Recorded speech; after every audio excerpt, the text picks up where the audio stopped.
Amis de l'électronique, bonjour.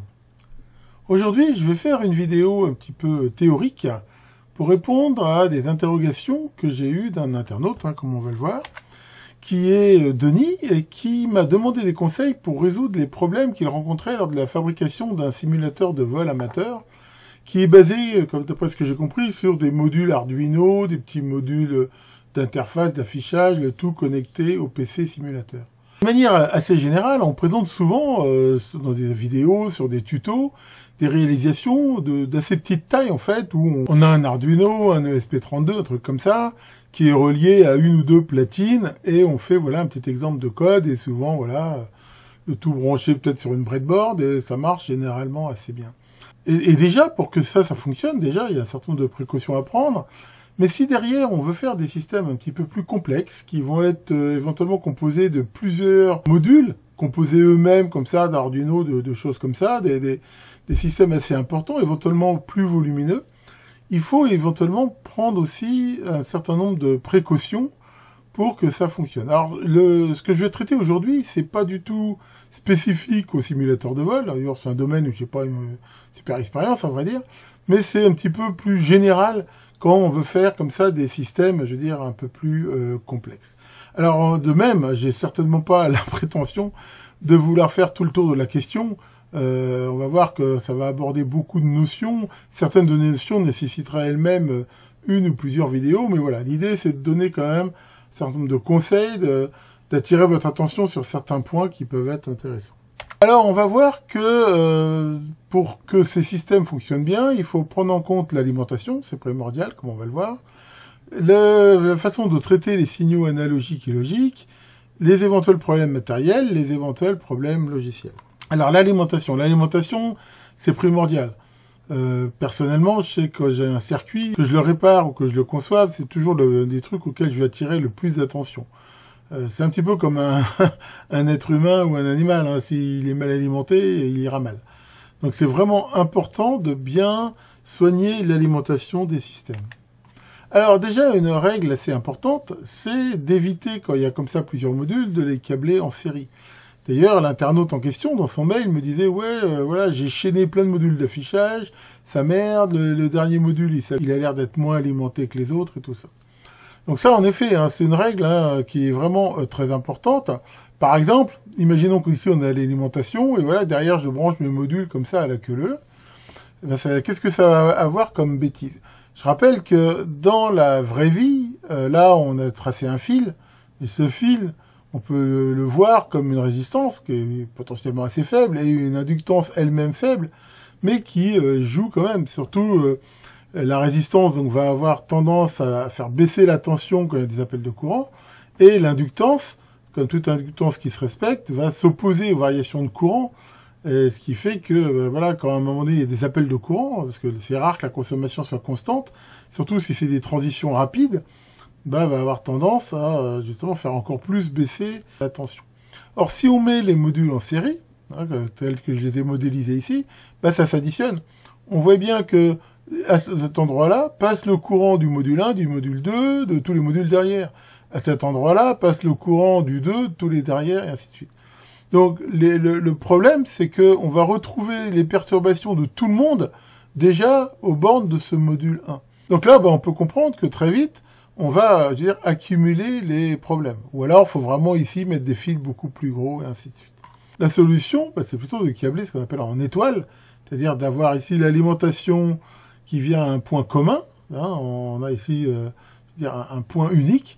Et derrière, chacun va venir ici se mettre sur ce point unique.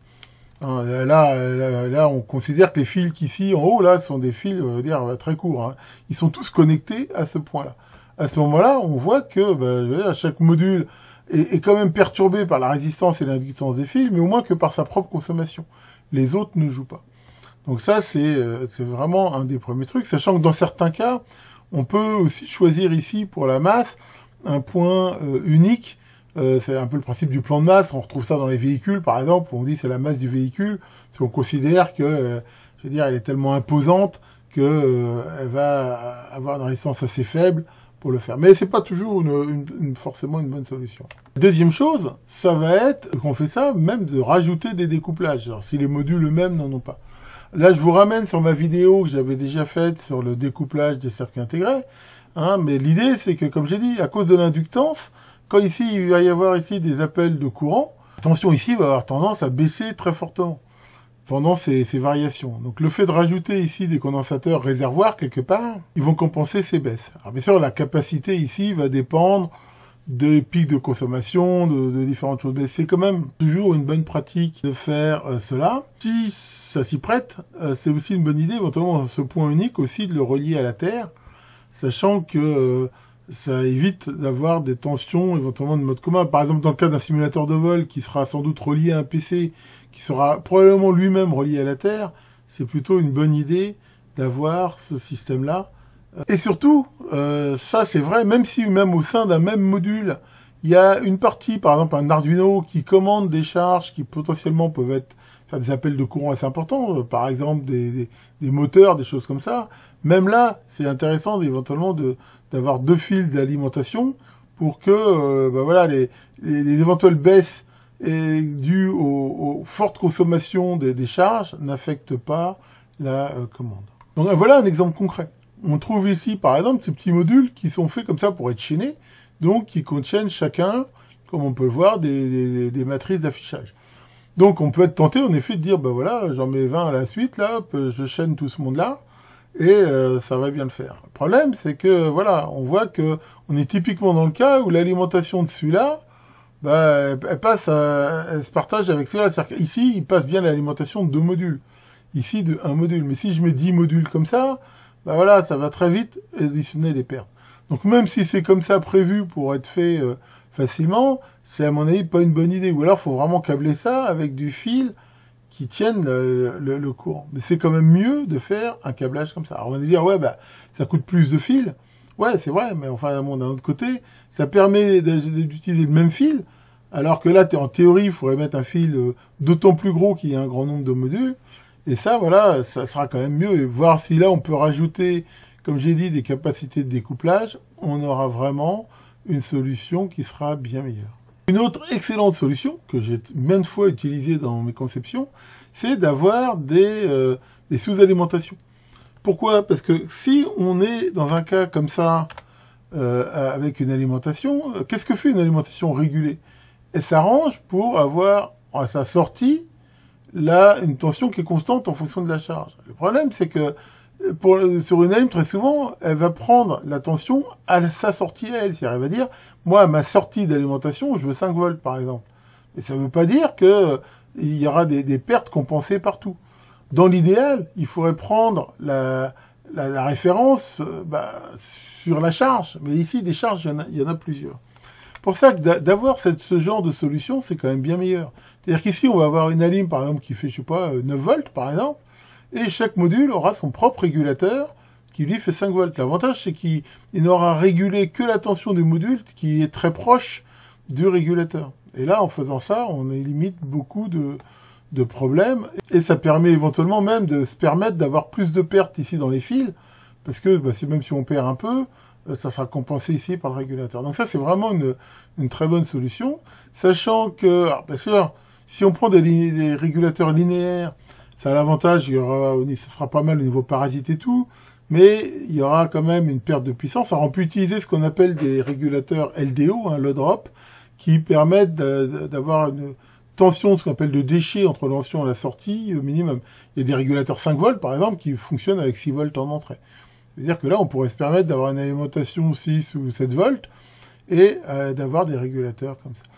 Si ça consomme beaucoup, on a des problèmes de rendement, rien n'empêche aussi de mettre des petits régulateurs à découpage, là, ces petits modules chinois, sachant que qui dit découpage dit souvent parasite. Comme je vous l'ai souvent montré, il faut mettre du filtrage et en amont et en aval de ces convertisseurs.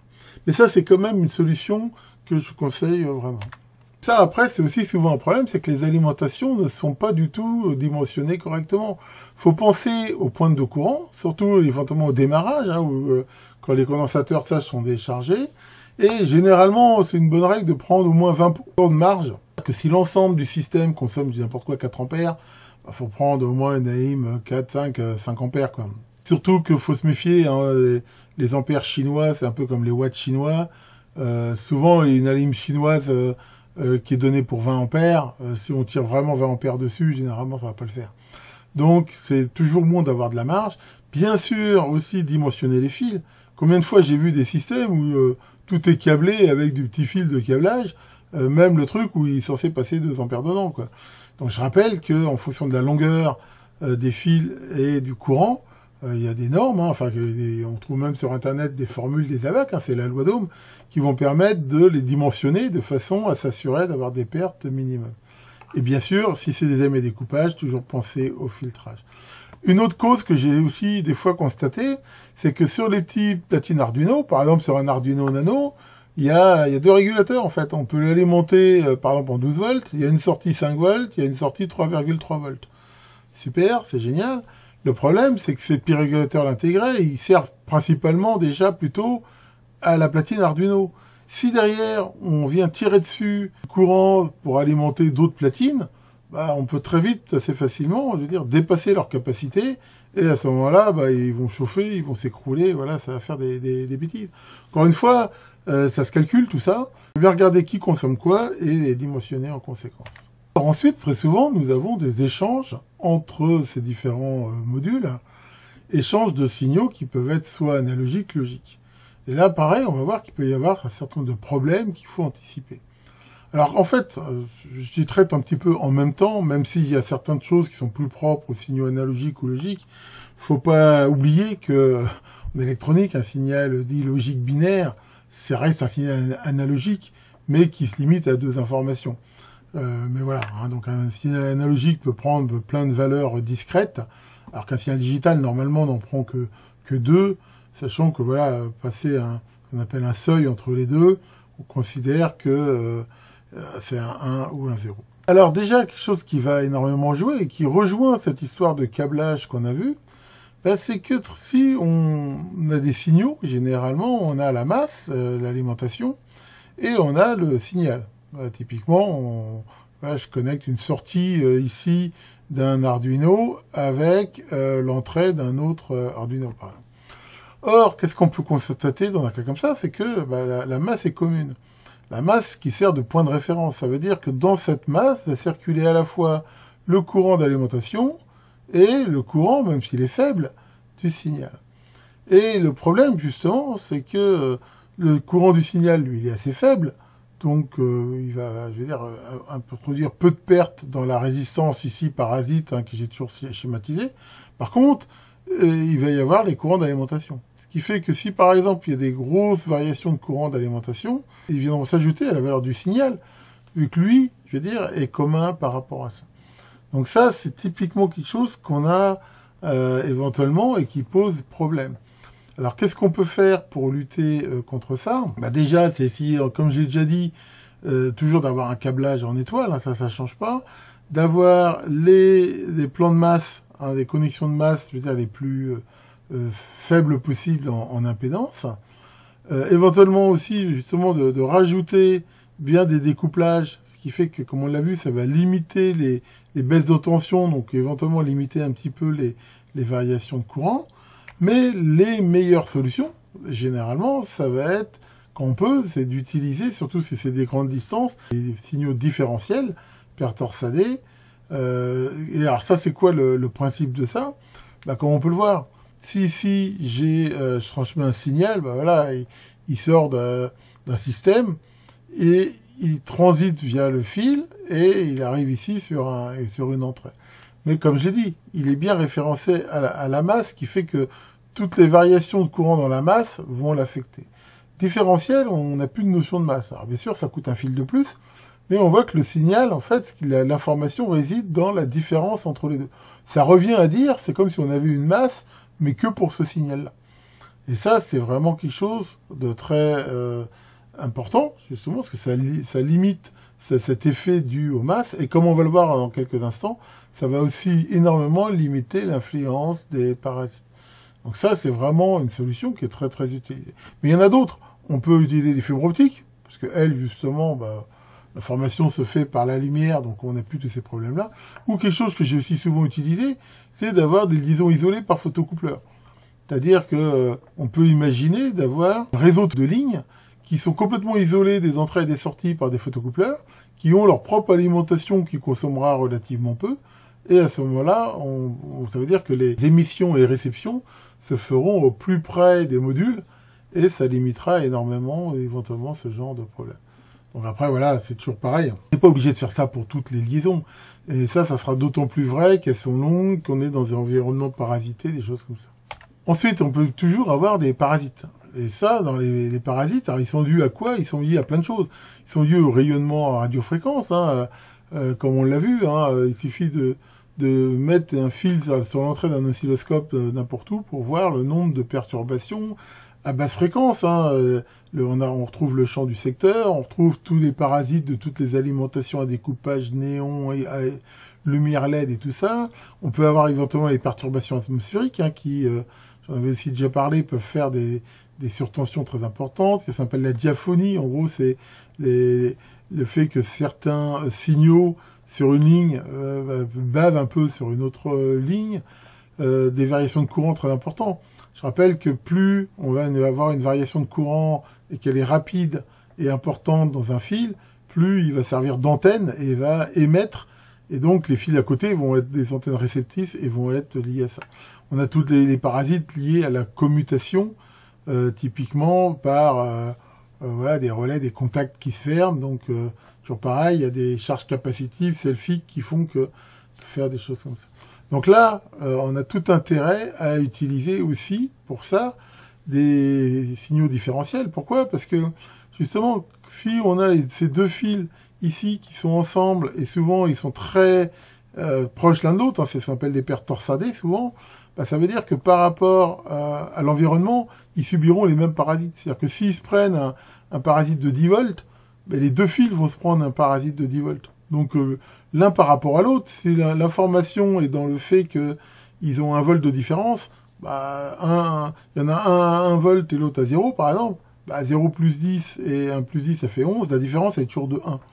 Et donc c'est quelque chose qui est très utilisé. D'ailleurs, pas pour rien que on utilise ça dans tous les bus standards, le bus CAN, typiquement les différentiels, le fameux RS422, et on a pour les signaux logiques des CI spécialisés, bon ça c'est assez ancien, mais le mythique 26 LS3132, voilà, qu'on retrouvait dans ce genre de topologie ici.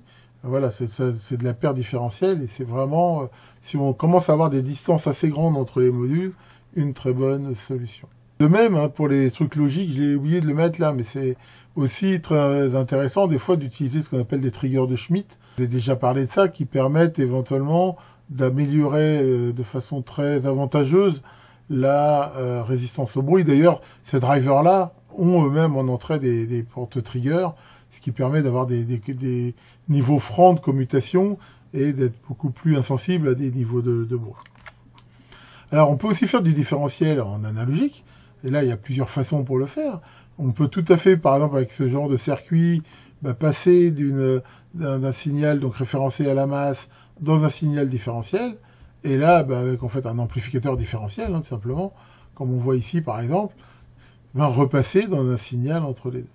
C'est aussi quelque chose qui est toujours énormément utilisé en audio analogique, par exemple, où là, c'est pareil, soit c'est des solutions comme ça, mais on a, par exemple, très souvent utilisé des transformateurs, voilà, comme on voit ici, par exemple, où on passe sur des lignes balanced, là, comme on dit, voilà, donc là, on voit bien que grâce à un transfo, on passe d'un truc qui est référencé à la masse à quelque chose de différentiel, et on retourne à quelque chose de mis à la masse. C'est une chose, mais ça suffit pas pour lutter contre les parasites.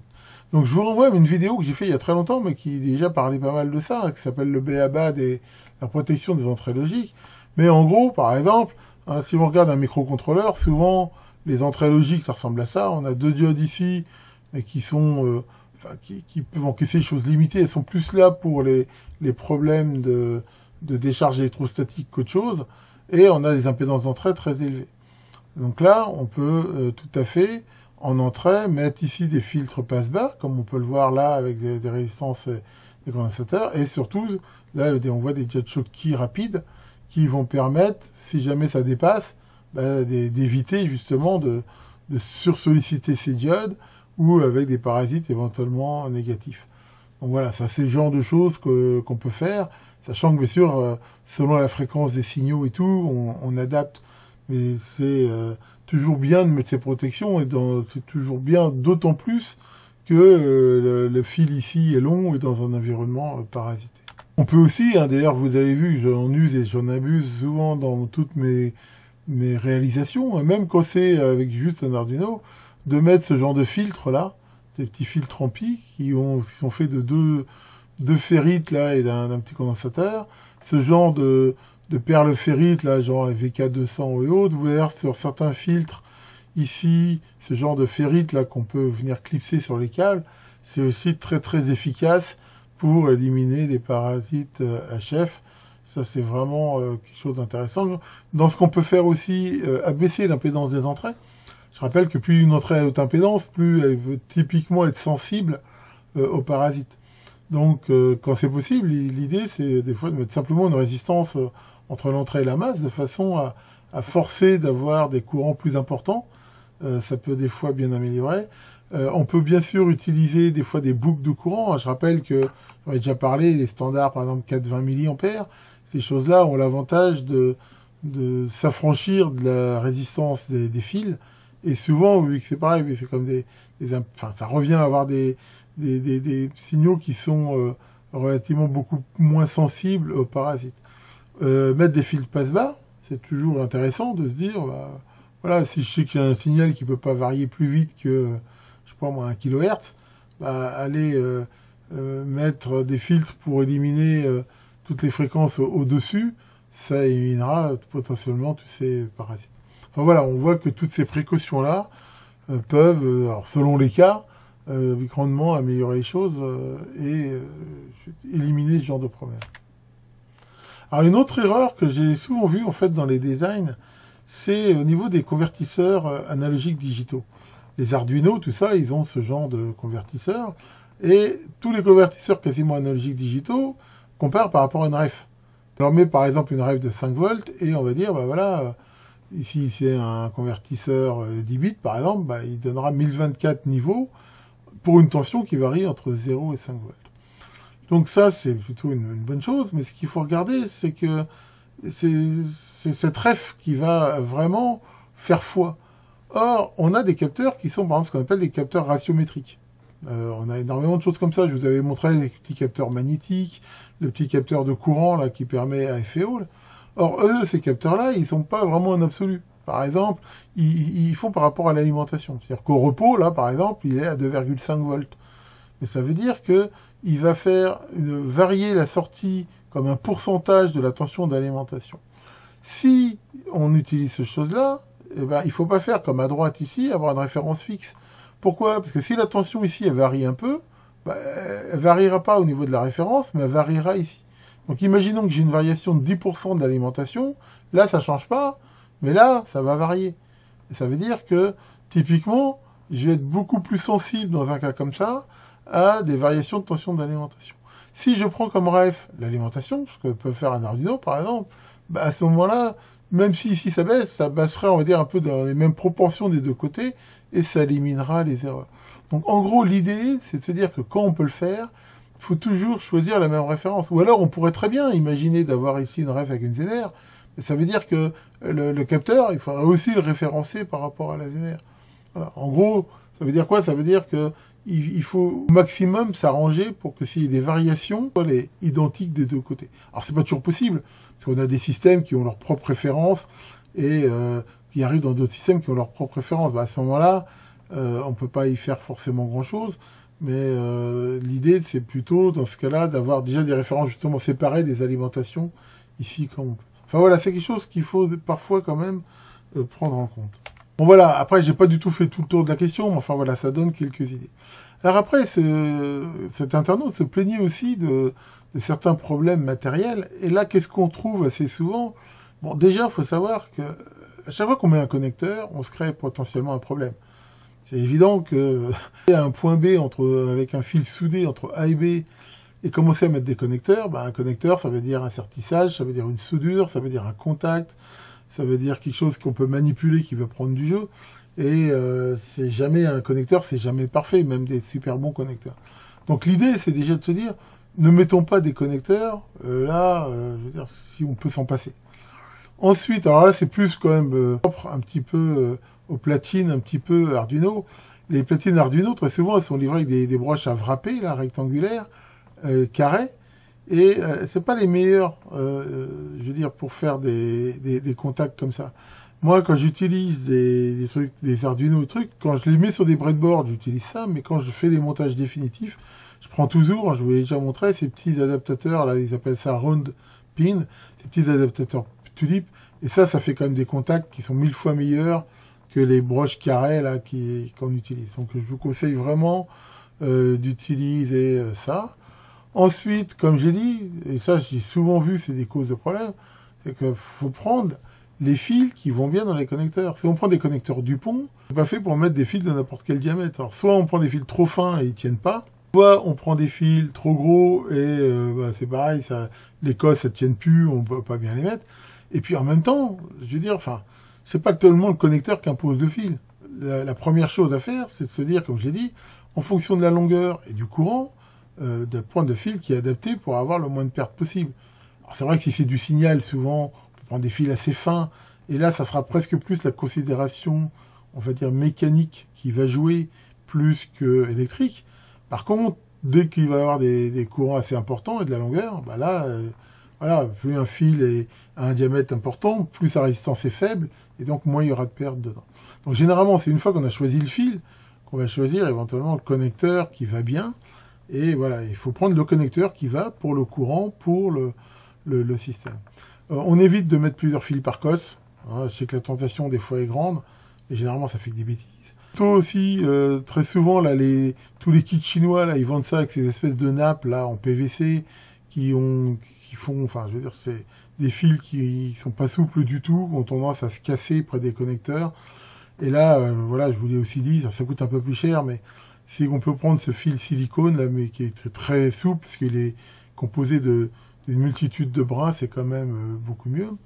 Quand on fait des connexions, on les teste toutes avec un ohmmètre, mais même mieux, dans certains cas, faut pas hésiter à les tester avec leur courant nominal et à mettre un contrôleur pour vérifier que pas de perte. J'ai dit aussi, des fois, faut faire attention de pas véhiculer trop proche des fils avec des courants forts, surtout si c'est des courants forts qui vont varier avec des signaux faibles. Par exemple, si je prends un électroaimant qui consomme 4 ampères et que à côté du fil, je mets un petit fil de signal analogique, voilà, il sera fortement parasité par ça. D'ailleurs, faut pas hésiter des fois à utiliser du fil blindé. Même si on utilise du différentiel, très souvent on peut utiliser du fil blindé à 2 conducteurs, avec en plus un blindage lui mis à la terre, ou moins à la masse, qui est bien plus efficace. Alors d'autres conseils aussi au niveau du matériel, qui sont souvent pareil, plutôt des bonnes pratiques et je dirais même de l'évidence. Câble court, un fil sert à rien qu'il soit inutilement long, mais d'un autre côté, il ne faut pas non plus qu'il soit tendu. Le fil n'a pas de vocation à avoir des contraintes tirées dessus. Donc voilà, un fil hyper tendu, souvent c'est pareil, c'est pas très bon non plus. Ça ne doit pas forcer, mais voilà, c'est pas la peine non plus d'en mettre plus que nécessaire. Tous ces systèmes-là, s'il y a des choses qui chauffent, c'est pareil, ça va jouer. Donc toujours penser au refroidissement. S'il y a des choses qui chauffent, ça mettre des ventilos, des trous d'aération. Si le cas se prête, l'humidité, l'humidité et l'électricité, ça fait pas bon ménage. Donc éventuellement prévoir des précautions. C'est pareil, ça paraît évident, mais si on fait des soudures, utiliser la soudure qui va bien. Que ça soit de la soudure au plomb ou plombée, c'est pas le problème. L'idée, c'est de prendre de la bonne qualité. Moi, je prends toujours de la BMJ là, avec de la soudure à l'argent, c'est très bien. Et pareil, une fois qu'on a la soudure, la souder correctement, ni trop chaud ni trop froid, de façon à avoir des brasures. C'est plus de la brasure que de la soudure de qualité. Alors, la gaine thermo pour éviter les effets de levier et surtout isoler. Alors ça, voilà, on voit ici. Voilà, typiquement, pourquoi faut pas faire ça? Ça, à la limite, les soudures sont pas très belles, mais enfin, à la limite, ça va faire contact. L'ennui, c'est que comme on voit à cet endroit-là, ici, je veux dire, dès que le fil va un peu jouer, et comme en plus il est rigidifié ici par la soudure, il va très vite casser. Alors que si on met après de la gaine thermo, on voit que la gaine thermo va servir un petit peu de guide et fait que le fil se pliera beaucoup moins au niveau de la connexion. Ce qui fait qu'on va les manipuler, on minimise énormément les risques de cassure. Donc là, par exemple, ce connecteur-là, ce qui manque, c'est une petite gaine thermo sur chaque fil qui dépasserait, je sais pas moi, d'1 centimètre ici. Et là, le connecteur, on pourra le manipuler de façon beaucoup plus facile que si on n'en met pas ici. Ça, c'est typiquement un truc, dès qu'on va le manipuler un peu, il y a un fil qui va péter, c'est quasi évident. Au niveau des alimes, mettre des fusibles et même des TVS, ou même ce que je vous avais montré, ce qu'on appelle des crowbars. Si une alim 5 volts à un moment donné a un problème, faut mieux que ça fasse péter un fusible, que ça crame tout. Et les TVS précédés d'un fusible ou des crowbars, justement, vont éventuellement protéger. Puis en même temps, c'est surtout les TVS, même s'il y a des parasites même très rapides, souvent ça réagit assez vite. Si on a des tensions élevées qui se baladent, toujours penser à les isoler, hein, c'est la moindre des choses, hein, c'est en plus ne serait-ce que pour la sécurité. La mise en route, alors ça c'est pareil, c'est un problème, je pense que je le traiterai un jour dans une autre vidéo, c'est qu'on a plusieurs alimentations, tout s'alimente pas en même temps. Or, il y a des cas où ça peut faire des tas de bêtises, surtout quand il y a des tensions symétriques, on peut se retrouver avec des tensions momentanément négatives, des surcourants, des trucs comme ça. Donc ça, faut y penser. Typiquement, par exemple, dans le cas d'un simulateur de vol, le PC qui alimente le truc, c'est sans doute une autre alimentation qui alimentera aussi tout le simulateur, voire plusieurs alimes. Donc qu'est-ce qui se passe quand il y en a une qui est allumée et pas l'autre? Et ça, c'est pareil, c'est des choses qu'il faut éventuellement prendre en compte. J'ai aussi vu de l'abus des fois sur les bus. Les bus I2C SPI, c'est des bus de proximité. C'est des bus, en gros, c'est fait pour être dans le même PCB, voire éventuellement le même appareil, mais pas tellement plus loin. Donc, si on veut les utiliser sur des longueurs plus grandes, parce qu'on veut déporter un affichage, un truc comme ça, faut éventuellement prendre des mesures. On peut utiliser des répéteurs, des buffers, des choses comme ça. Pareil, un fan-in, fan-out, c'est les capacités de charge de tous ces trucs-là. Et c'est pareil, on peut pas brancher une infinité de choses sur un bus I2C. Et il faudra parfois penser à mettre des buffers pour que ils restent dans leur spec au niveau temps de montée, au niveau... faut pas raisonner qu'au niveau du courant. Faut pas oublier que toutes ces charges-là, c'est des condensateurs parasites. Et donc, il faut le temps de les charger. D'ailleurs, c'est aussi pour ça aussi que parfois, il faut pas hésiter à réduire la vitesse des bus. Et long, plus il y a des capacités parasites, des choses comme ça, plus on doit réduire la vitesse. Ça revient à réduire la bande passante quelque part. En plus, pareil, dans les bonnes pratiques, ne pas utiliser les composants trop près de leurs limites. Je vous l'ai déjà dit aussi. On a un truc qui est alimenté en 9 volts, mettre une capa de 10 volts, c'est vraiment être près des limites. Un transistor, je sais pas, qui est censé tenir 30 volts, et c'est un truc qui est alimenté en 28, ça garde pas assez de marge. Donc ça, c'est aussi quelque chose d'important. Alors pour finir, voyons les différents problèmes logiciels les plus fréquents que l'on peut rencontrer dans ce genre de système. Alors déjà, il y a les contraintes de démarrage. En effet, nous nous trouvons souvent avec des modules, ils ont chacun leur propre microcontrôleur, des resets séparés, des choses comme ça, et tout le monde ne démarre pas forcément en même temps, et ça peut poser problème. Alors pour voir ça, il y a différentes solutions. Dans certains cas, réussir à avoir un reset commun est une solution qui peut bien souvent quand même régler pas mal de problèmes. Ensuite, il est important d'utiliser au maximum des superviseurs d'alimentation. Je rappelle que c'est des circuits qui surveillent les alimentations et en cas de tension insuffisante, génèrent automatiquement un reset. Ça a aussi comme avantage justement, éventuellement, lors de la mise en route, d'essayer que tout le monde démarre à peu près en même temps. Donc ça, dans bien des cas aussi, ça aide. Je rappelle que l'on peut utiliser ce qu'on appelle des watchdogs qui permettent à chaque système de s'autocontrôler en quelque sorte et faire que si ils ne fonctionnent plus, sont bloqués, quelle que soit la raison, éventuellement de redémarrer. Donc là, je vous renvoie sur ma vidéo sur les watchdogs. Ensuite, avoir des tolérances sur les temps. Certains échanges ont quand même des contraintes de temps, par exemple des impulsions qui doivent durer un certain temps, voire pourquoi pas des fois dans certains cas des codages qui dépendent des temps. Et ça, il faut quand même prendre en compte que les horloges de chaque module, souvent chaque module a son horloge, elles sont pas synchrones évidemment, elles sont pas exactement les mêmes. Donc voilà, il y a des tolérances, elles peuvent dériver dans le temps et pas de la même façon. Et attention, des fois, ces phénomènes de battement, c'est pas tous les jours que ça arrive, mais pour y avoir été confronté, c'est des bugs qui sont très compliqués à corriger. En gros, c'est quoi l'idée? C'est que quand on a deux systèmes qui travaillent à des fréquences relativement différentes, il arrive quand même que de temps en temps, ils soient pile en phase, ou ils passent par des phases où ils sont, je veux dire, dans mauvais moments. C'est-à-dire que, par exemple, les deux commencent une transaction exactement en même temps ou des choses comme ça. Et ça peut faire des bugs qui sont parfois très très complexes à détecter parce qu'ils sont un peu aléatoires. Mais voilà, ces systèmes de battement, c'est un peu le même système qui fait qu'on voit au cinéma les roues des charrettes qui tournent des fois à l'envers ou qui semblent immobiles. Et ça, enfin voilà, je peux vous dire que pour y avoir eu droit, ça peut être des cas assez compliqués à résoudre. Après, bah, gérer les erreurs. Hein. Des fois, quand on fait du code, on a tendance à pas les gérer. Alors, ça, bah, c'est un problème parce que qu'est-ce qui se passe quand un système, justement, une communication, une mesure, fait une erreur et bah, si on les gère pas, ça peut faire un peu tout et n'importe quoi. En règle générale, si par exemple des fonctions où il peut y avoir des exceptions ou des fonctions qui rendent des codes d'erreur, bah, au moins, voilà. Il faut dès la conception savoir ce qu'on fait avec ces erreurs, est-ce qu'on ignore, est-ce qu'on recommence, et ainsi de suite. En même temps, voilà, il faut essayer dans la mesure d'être tolérant un petit peu sur les erreurs, hein, fault tolerant comme disent les Anglais.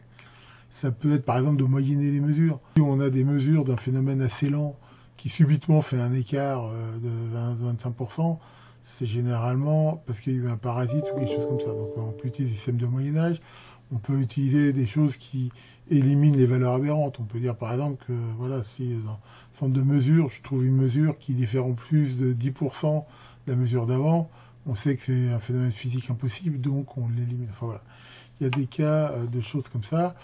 Quand on a dans les communications, on peut avoir ce qu'on appelle des politiques de retry. Par exemple, quand on communique avec un service internet, il peut très bien envoyer une erreur parce que il est occupé, parce qu'il y a ce qu'on appelle du rate limiting, des choses comme ça. Et ça, c'est pareil, il faut dès la conception le gérer. Alors, attention, les deadlocks, hein, c'est pareil, hein, c'est pas le but de la vidéo, mais les deadlocks, en fait, c'est des cas où quand on a tout un système comme ça qui forme quelque part une sorte de super automate, de pas trouver dans des cas de blocage, genre le module A attend que le module B soit prêt, qui lui-même attend que le C soit prêt, et le C attend aussi que le A soit prêt, et voilà, tout le monde s'attend, et on n'en sort pas. Donc ça, faut bien sûr l'anticiper. Il y a dans certains protocoles, hein, ce qu'on appelle des handshakes, alors des fois on les gère pas, mais ça voilà, de ne pas le faire, ça peut faire des buffer overflow, ça peut faire des choses comme ça, donc c'est quand même une bonne pratique quand il y a de le faire. Pareil dans les échanges, alors bon, souvent c'est géré par les librairies et tout comme ça, mais je rappelle que les CRC, hein, c'est des checksums qui permettent de quelque part vérifier quand même, à mesure du possible, que les données transmises lors des échanges sont cohérentes, qu'il n'y a pas eu d'erreur, et s'il y en a une, bah, pareil, on gère, on recommence, on ignore, enfin, on fait quelque chose. Bon, c'est pareil, on pourrait faire des tas de vidéos sur les checksums, mais le checksum le plus basique qu'on a, par exemple, sur les liaisons séries, c'est ce qu'on appelle la parité, par exemple. Un bit qui est à 1 ou à 0, selon le nombre de bits qui étaient à 1, s'il est pair ou impair. Et rien que ça, déjà, ça peut éventuellement limiter un petit peu les bêtises. Voilà, hein, honnêtement, comme j'ai dit, c'est des choses qui peuvent être très complexes. Là, le but de cette vidéo était éventuellement de donner quelques pistes donc, à l'internaute sur son problème, on va dire, de simulateur, mais de façon plus générale, si vous faites ce genre de système, vous donnez des idées de ce qu'on peut éventuellement rencontrer comme problème et de quelques pistes pour les résoudre, sachant que l'idée, c'est pas non plus de tout appliquer. Je veux dire, il y a des choses qui arrivent qui peuvent être intéressantes ou pas selon les cas. Bien sûr, c'est pareil aussi, qu'est-ce qu'on attend comme niveau de fiabilité. Par exemple, quand on fait une réalisation amateur comme un simulateur de vol, dire qu'à un moment donné il marche pas, bon bah il n'y a pas mort d'homme, il marche pas, tant pis, on répare et puis voilà. C'est évident que si on gère un avion, par exemple, ça peut bien sûr être beaucoup plus critique. Et dans certains systèmes, par exemple, on peut gérer ce qu'on appelle de la résilience, c'est-à-dire d'une certaine résistance, c'est-à-dire voilà, s'il y a des parties qui fonctionnent pas, on arrive quand même à fonctionner sans, ce qu'on appelle des modes dégradés. Par exemple, un exemple pour bien comprendre ça, il y a des tas de chasseurs, par exemple, qui ont maintenant 2 moteurs, où il y a beaucoup de choses qui sont séparées. Ils sont conçus pour faire que si un moteur tombe en panne, voilà, il peut quand même continuer à voler avec un seul moteur. Voilà, il n'y a pas de dépendance. Et quand on veut faire ça, par exemple, c'est important de liser ce qu'on appelle les SPOF. Les SPOF, ça veut dire Single Point of Failure. C'est dans un système de déterminer les composants, que ce soit logiciels ou matériels, qui font que si cela ne fonctionne pas, il n'y a plus rien qui fonctionne. Donc, des fois, on peut faire des trucs comme ça qui ont l'air très résilients, puis on s'aperçoit qu'il y a quand même un SPOF. Bon, un SPOF qui arrive, par exemple, souvent dans les systèmes, c'est l'alimentation. Voilà, s'il n'y a plus de jus, il n'y a plus rien qui marche. Donc, si ça, c'est un problème, voilà, il faut prévoir éventuellement des alimentations séparées. C'est un petit peu comme dans les disques durs, avec les systèmes RAID et tout ça. Donc après, quand même, dans beaucoup de cas, il suffit des fois de juste prendre le temps, comme je dis, d'anticiper, d'appliquer des règles de bon sens. Simplement, comme on l'a vu, il y a beaucoup de choses, il faut juste prendre en compte les phénomènes physiques et se dire qu'on n'est pas dans un monde théorique parfait, que les fils ont des résistances, des capacités parasites, des inductances parasites. Les alimes, elles sont données pour 5 volts, mais elles passent pas de 0 à 5 volts au démarrage toutes seules. Il peut y avoir bien sûr des tolérances, et pas 5 volts pire. Ça peut être un jour 4,80, ou enfin voilà, tous ces points-là, on peut quand même les anticiper. Évidemment, utiliser du matériel de qualité, ça tombe sous le sens. Si on prend des connecteurs qui sont mauvais, on aura des mauvais contacts. Et surtout, utiliser le matériel, ce pourquoi il est prévu. Le nombre de fois où j'ai vu des problèmes parce que, voilà, on utilisait un connecteur qui est prévu pour, je sais pas, 1 ampère, et puis on faisait passer 10 dedans.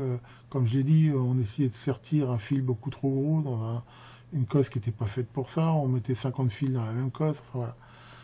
Généralement, je veux dire, il y a des datasheets, il y a des choses.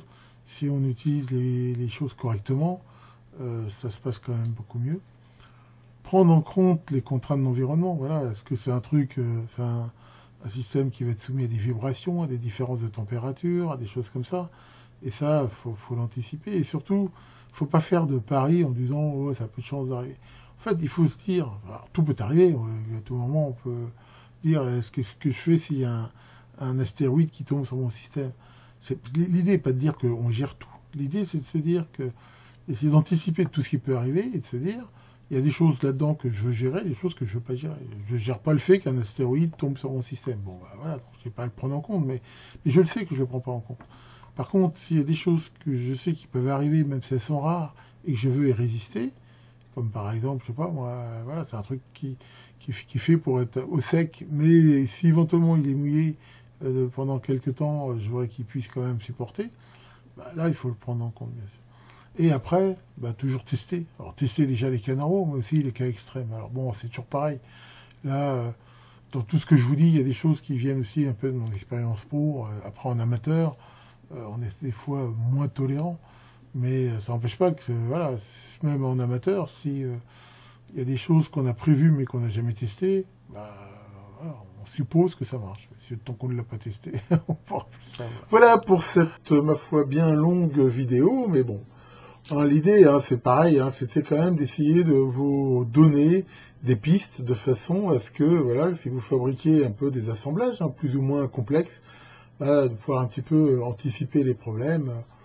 Et j'espère que cela vous aura intéressé. Alors comme j'ai dit, il y a des tas de points dans cette vidéo qui nécessiteraient sans doute des approfondissements.